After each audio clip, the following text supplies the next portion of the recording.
สิคำเวปันตาซอยเคยเป็นอำห้ามสีใจเย้าบ่เปใจดังเจ็บอ่อนปล่อยปันน้องยิ่งนาอำเป็นสังยิ่งน้องตีก็คำเอาอย่าเบไม่จอมน้ำกำยิ่งเป็นหมอกหอมจัวขาวโอ้แห่งใดอำเคยเก็บซิมไว้ขึ้นข้างแปดพ้องมือหนุ่มยุ่งใจก็ปิดแลทางสู่เต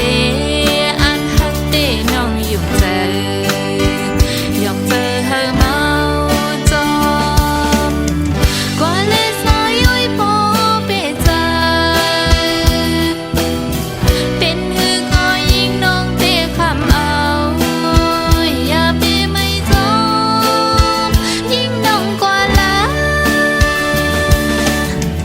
ปล่อยให้ใจซื่อจอมก็หักมา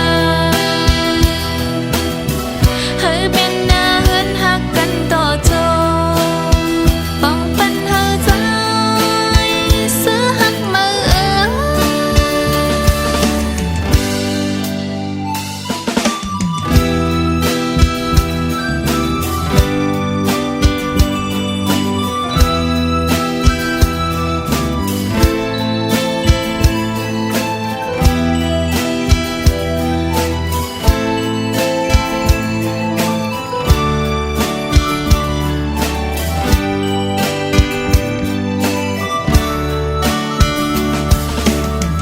ปองใจสิคำเว